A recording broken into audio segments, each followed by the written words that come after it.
이번 시간에는 우리 개발 환경 구축에 대해서 같이 한번 살펴보도록 하겠습니다. 자, 그러면 이제 웹서버의 기능 좀 살펴보자고요.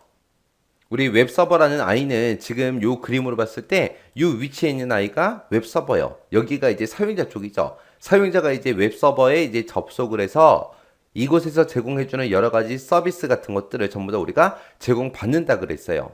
그때 이제 웹서버의 기능이요. 웹서버. 자, 얘는 이제 HTTPS를 지원한다라고 했는데, HTTP는 뭔지 아시죠?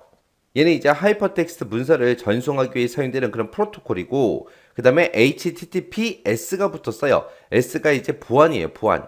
HTTP에다가 보안 모듈을 결합시킨 그런 프로토콜을 보고 우리가 HTTPS라고 합니다.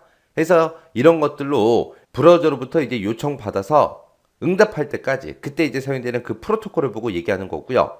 그 다음에 이제 통신 기록이다 그러면 말 그대로 기록 남기는 거예요. 기록을 남긴다 그 얘기는 로그 파일. 처리한 요청들을 전부 다 이제 로그 파일로 전부 다 기록하는 그런 기능을 보고 통신 기록이라고 합니다.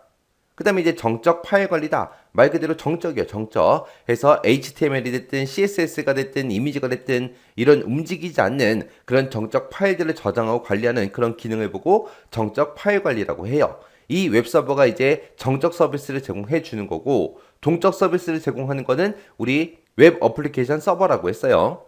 그리고 이제 대역폭 제한도 해줍니다. 얘는 이제 네트워크, 트래픽 포화를 방지하기 위해서 응답 속도를 이제 제한하는 그런 기능을 보고 우리가 대역폭 제한이라고 하는데 이 대역폭 제한도 우리 웹서버에서 해줘요.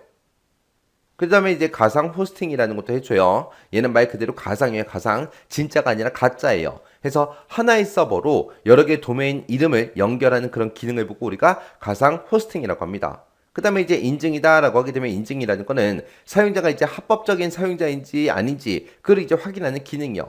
보통 이제 우리 홈페이지 같은 데 들어갔을 때는 인증하는 방식이 있죠. 어떻게 해요? 보통 이제 아이디 패스워드 그 두 가지만 가지고 하죠.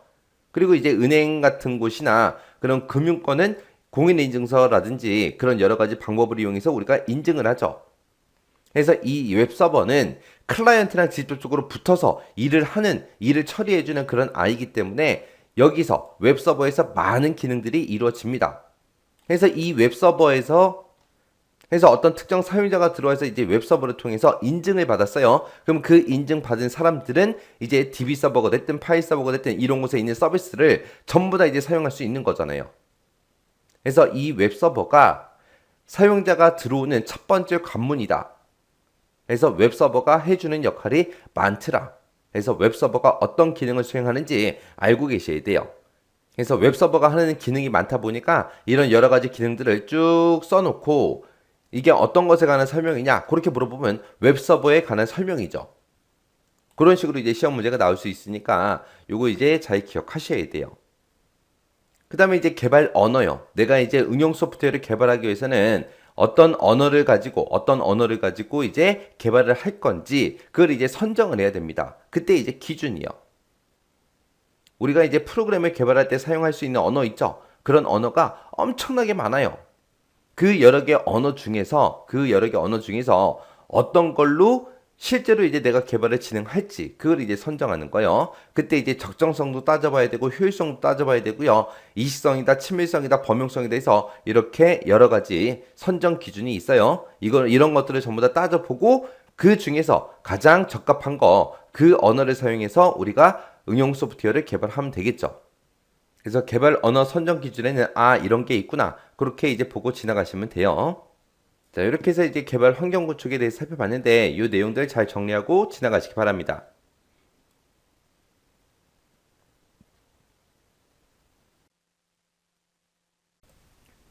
이번 시간에 우리 웹서버 기능 문제를 같이 한번 풀어보도록 하겠습니다. 웹서버의 기능 중에서 네트워크 트래픽의 이제 포화를 방지하기 위해서 응답 속도를 제한하는 그런 기능이 뭔지 써라. 그렇게 이제 나왔습니다. 우리 네트워크 트래픽이 이제 포화되는 걸 방지하기 위해서 응답 속도를 이제 제한하는 그런 기능을 보고 우리가 이제 대역폭 제한 그렇게 이제 부릅니다. 우리 웹서버 기능에 보게 되면 이제 여러 가지가 있었죠. 여기서 얘기하는 이 대역폭이라는 거는 우리 자동차가 다니는 그 도로의 폭을 보고 우리가 이제 대역폭이라고 한다. 그렇게 이제 생각하시면 돼요. 그래서 우리 도로도 보면 여러 가지 종류가 있죠. 뭐 1차선 도로도 있고요. 2차선 도로도 있고 3차선, 4차선 여러 차선 이제 도로가 있죠. 우리가 살고 있는 그런 동네 앞에다가 도로를 이제 우리가 설치를 할 건데 막 무조건 그 도로가 넓으면 넓을수록 좋은 게 아니잖아요. 그때 이제 상황에 따라서 뭐 1차선 도로가 있는 곳도 있고 2차선 도로가 있는 곳도 있고 3차선 도로가 있는 곳도 있고 그리고 이제 멀리 장거리를 이제 많이 다니는 그런 길목 같은 경우에는 이제 고속도로도 이제 설치를 해야 되겠죠. 그렇게 이제 도로가 넓으면 넓을수록 많은 양의 데이터가 빠른 속도로 우리가 지나갈 수 있겠죠. 그 도로가 좁으면 좁을수록 이제 자동차 이동 양이 작고 속도도 그만큼 느립니다. 그런 게 이제 대역폭이에요. 그래서 우리 자동차가 다니는 그 도로의 폭을 보고 우리가 대역폭이라고 한다. 그렇게 이제 생각하시면 됩니다. 우리 웹서버 기능에 보게 되면 이제 대역폭 제한 얘만 있는 게 아니라 여러 가지가 있죠. 우리 HTTP, HTTPS 지원이라는 것도 있고요. 통신 기록이라는 것도 있고, 우리 정적 파일 관리라는 것도 있고, 우리 가상 호스팅이라는 것도 있고, 인증이라는 것도 있고, 이런 것들이 있었어요. 그때 이제 HTTPS 지원이다 그러면 브라우저로 이제 요청을 받아서 응답할 때 사용되는 그 프로토콜을 보고 얘기하는 거고, 통신 기록이다 그러면 통신 기록이라는 거는 처리한 그 요청들을 우리가 이제 로그 파일로 기록하는 걸 보고 이제 통신 기록이라고 하는 거고, 그 다음에 이제 정적 파일 관리다 그러면 정적 파일 관리라는 거는 HTML이 됐든 CSS가 됐든 이미지 파일이 됐든 이런 정적인 파일들을 저장하고 관리하는 그런 기능을 보고 우리가 이제 정적 파일 관리 그렇게 이제 부르는 거고요. 그 다음에 이제 가상 호스팅이다 그러면 가상 호스팅이라는 거는 하나의 서버로 여러 개의 이제 도메인 이름을 연결해서 사용하는 그런 기능을 보고 우리가 가상 호스팅 그렇게 이제 부르는 거예요. 그리고 이제 인증이다 그러면 인증은 사용자가 이제 합법적인 그런 사용자인지 그런 것들을 이제 확인하는 그런 기능을 보고 우리가 인증이라고 그렇게 이제 부릅니다.